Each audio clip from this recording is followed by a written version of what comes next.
Assalamualaikum and hello everyone. So today we are going to present to all of you about our project entitled Energy Assessment at An-Nur Mosque UTP. We are from Group 6 and my name is Muhammad Afiq bin Azmansah and together with me we have Imran, Ariff, Najmi, Sa'eidah and also Abdullah Hafeez. Here is the outline for our presentation. Firstly, we are going to introduce a little bit on the An-Nur Mosque UTP and then we move to the building audit that comprising of building orientation, envelope and energy system. And then we perform energy assessment and then we perform economic analysis and last but not least, we wrap up with some conclusions for this project. A little bit introduction of this study, which is building audit is a comprehensive evaluation which aim at assessing the performance, safety and also the efficiency of a building, which is in this case is An-Nur Mosque in UTP. And some highlights of this system, which consists of three main highlights. The first one is the building orientation audit, which examines the building's positioning and layout in relation to the environmental factors. Second is the building envelope audit, which focuses on the building's exterior such as roof, walls, windows and doors. And the last one is the energy audit, which in-depth analysis of the building's energy use, covering the heating, cooling, lighting and also the electrical systems. Attached here is the layout of interest for our study, which covering the ground floor of the prayer area and also the first floor of the prayer area. The orientation of the mosque is facing 292 degrees, which is towards the Qibla. This orientation is a religious alignment with implications for energy efficiency and comfort. Moving on to the building orientation audit, the first section is solar orientation. In this section, it investigates the impact of building orientation on heating, cooling, and natural lighting. As we can see on the pictures, the morning sunlight shines on the right side of the building, while the afternoon sunlight shines on the left side of the building. This has several benefits, but also with challenge. The benefits are the natural light enhances visibility, which reduces need for artificial lighting. However, it poses a challenge, which is increased cooling load due to heat gain. Next is the wind analysis. Due to the building orientation and the open spaces surrounding the mosque, it utilizes the prevailing winds for natural ventilation. In Malaysia, during the northeast monsoon, the wind blows from the northeast, while during the southeast monsoon, the wind blows from the southwest. The benefits of this is reduced mechanical cooling needs and enhanced convective heat transfer. Next is the surrounding environment. This investigates the impact of nearby structures, vegetation, and landscape on building performance. Due to no taller buildings within 100 meters, there is unobstructed sunlight and wind flow, which provides the building with consistent solar exposure.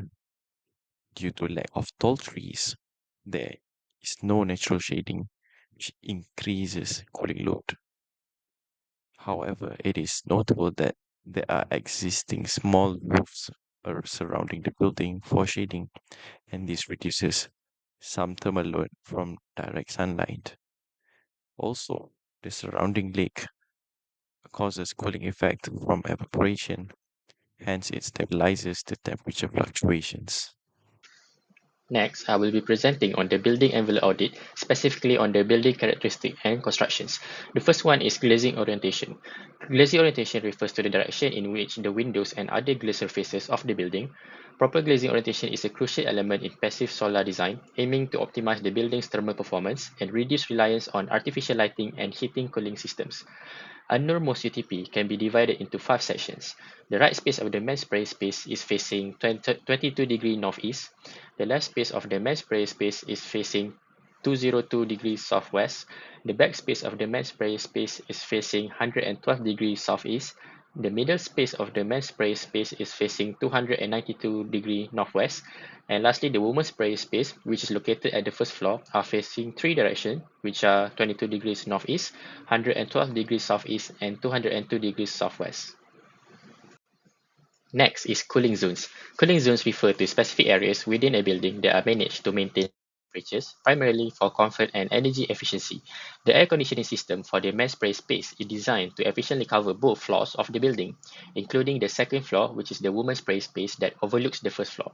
This is achieved through a distribution of cooling zones located at the ceiling of the building, ensuring uniform temperature control throughout the entire prayer area. In addition, the women's prayer space is equipped with multiple air vents that ensure an even distribution of cool air. These vents are strategically positioned to optimize airflow, maintaining a comfortable temperature throughout the area. Next is the details on the wall, floor, and ceiling. Both men's spray space and women's spray space have a brick wall with cement plaster on both sides for the wall. The floor for both spaces is carpet, and the ceiling are made from plasters. An-Nur Mosque building envelope audit comprises of elements in the building that includes the selected condition space, including windows, doors, and roof of the mosque. The main objective of this audit is to optimize energy savings by minimizing the heat exchange between the conditioned spaces and the surroundings, which ultimately reduces the load and demand for HVAC systems. An-Nur Mosque exhibits a modern architecture with large double-pane windows covering the surrounding prayer area that provides illumination from natural light. The lighting from these natural lights provides ample illumination to turn off the lighting system during daylight hours. The table summarizes the specifications as well as the area and percentage gross area covered by the windows, doors, and roof of the mosque. Moreover, this building is equipped with skylights positioned at the lower end of the mosque dome roof that provides more illumination from skylights. To reduce infiltration effects on the conditioned area, a vinyl weather strip tape is installed at the cracks and openings around the building's windows, doors, and access openings.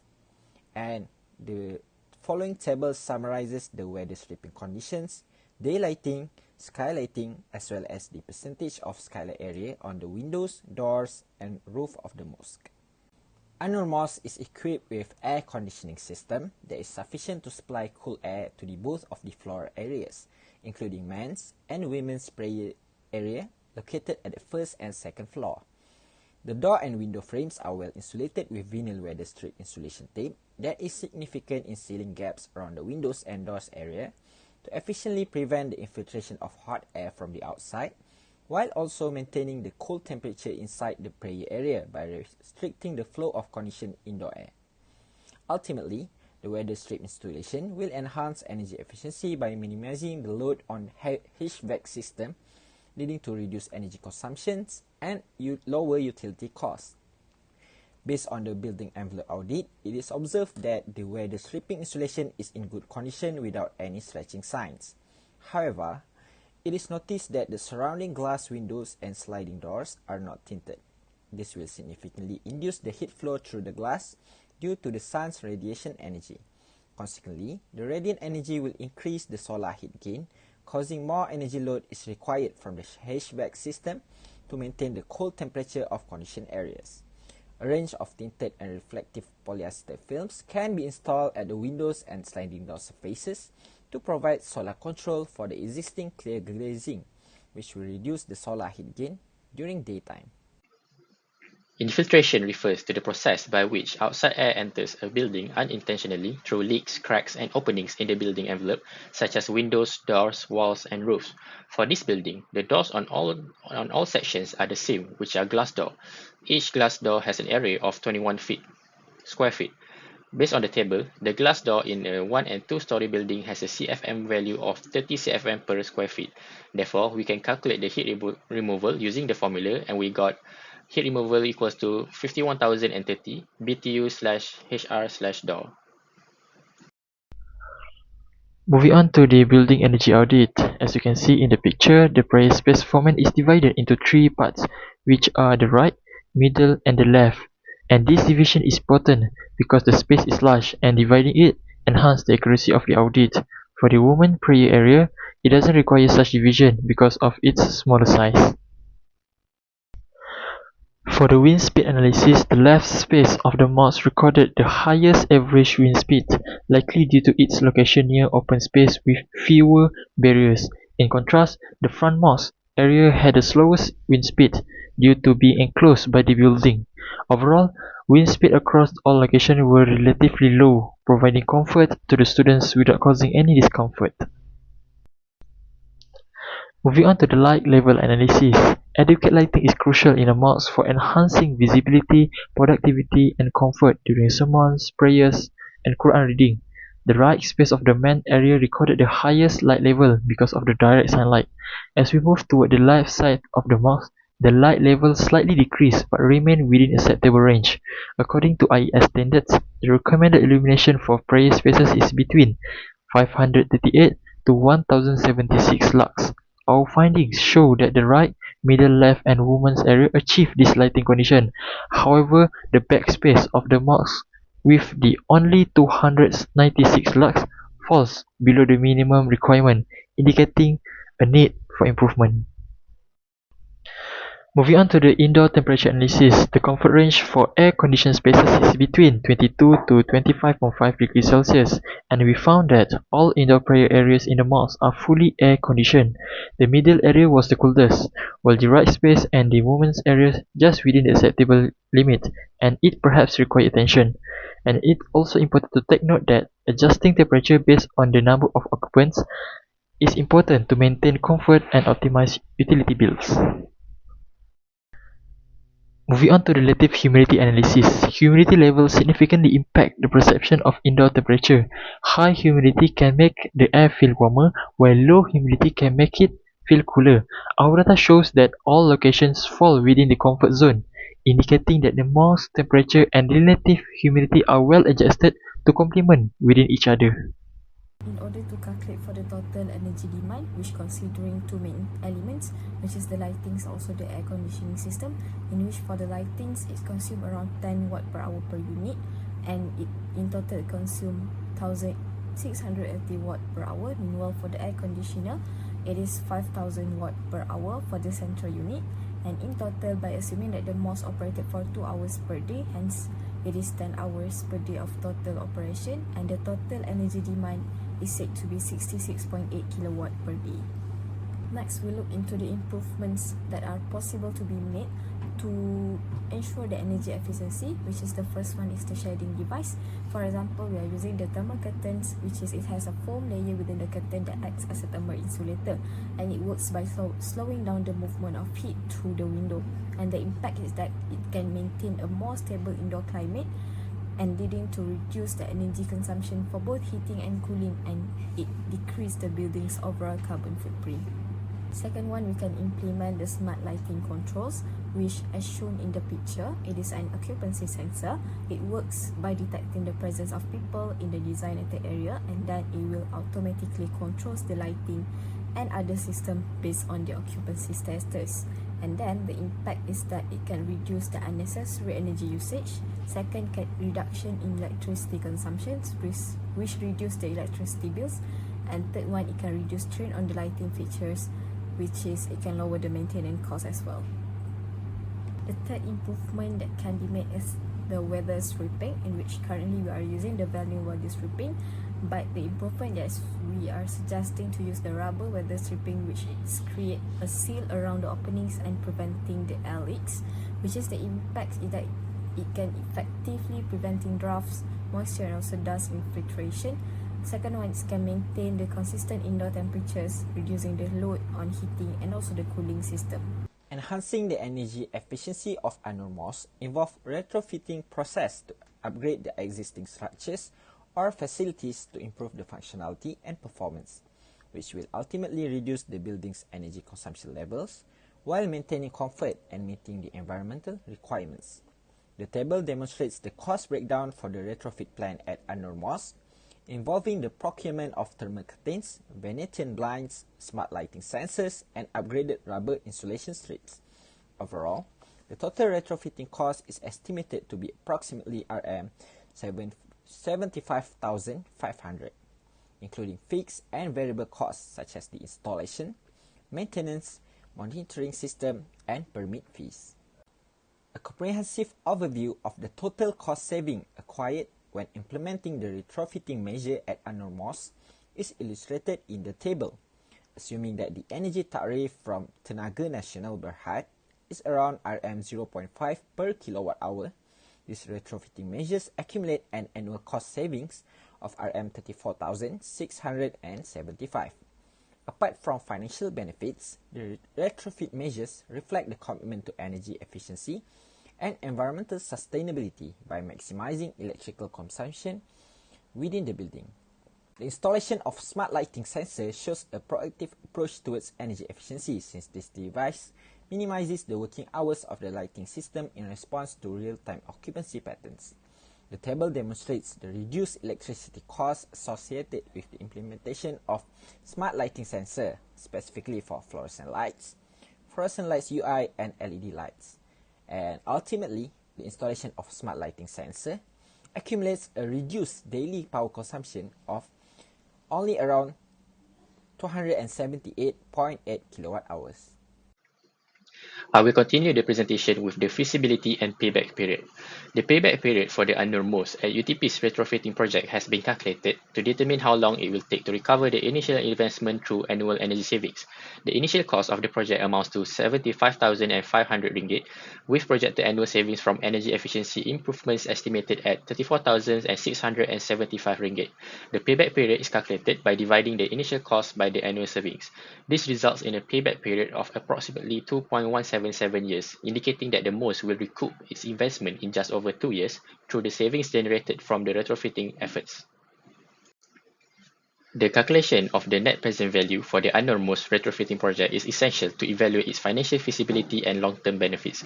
By assessing the NPV, we aim to determine the projected profitability and value addition of the investment over time, considering the initial cost and anticipated annual energy savings. The NPV with a discount rate of 10% is approximately RM137,562.86 Malaysia. This positive NPV indicates substantial financial viability and expected net gains over the 10 years after accounting for the initial investment and the time value of money. The discounted payback period with a discount rate of 10% is 3 years. This means that the initial investment of RM75,500 is recovered through the discounted cash flows in 3 years. After this period, the cumulative discounted cash flows amount to RM86,231.59, indicating that the project has fully recouped the initial investment and generated additional value. For the feasibility study, the project's payback period is approximately 2.177 years, indicating a swift recovery of the initial investment of RM75,500 through projected annual energy savings of RM34,675. The NPV is calculated to be RM137,562.86 Malaysia, reflecting substantial profitability and value addition over a 10-year period, even after accounting for a discount rate of 10%. And lastly, the discounted payback period is determined to be 3 years, showing that the investment is recouped relatively quickly when considering the time value of money. For this project, the life expectancy for each component differ from each other, which can be as short as 5,000 to 15,000 years for light bulbs and as long as 50 to 100 years for walls. It is important to regularly maintain and replace them in time. This has several benefits such as ensures efficient operation and sustainability, long-term cost savings and environmental benefits, and maintains optimal building performance. In conclusion, there are 4 major key points that I want to highlight in this project. The first one is optimal alignment with Qibla. The mosque is facing 292 degrees, optimally aligns with the Qibla. This will fulfill religious requirements and maximize natural lighting and ventilation. This will further reduce energy consumption and enhance indoor comfort. The second one is issues with solar heat gain. The absence of tinted windows and sliding doors lead to increased solar heat gain, adding load to the HVAC system. To mitigate this issue, implementing solar control films can enhance thermal performance and reduce energy consumption. The third one is needed for lighting improvement. The backspace of the mosque has an average light level of 296 lux. This is relatively below the recommended 538 lux. Thus, it is important to enhance lighting at this area.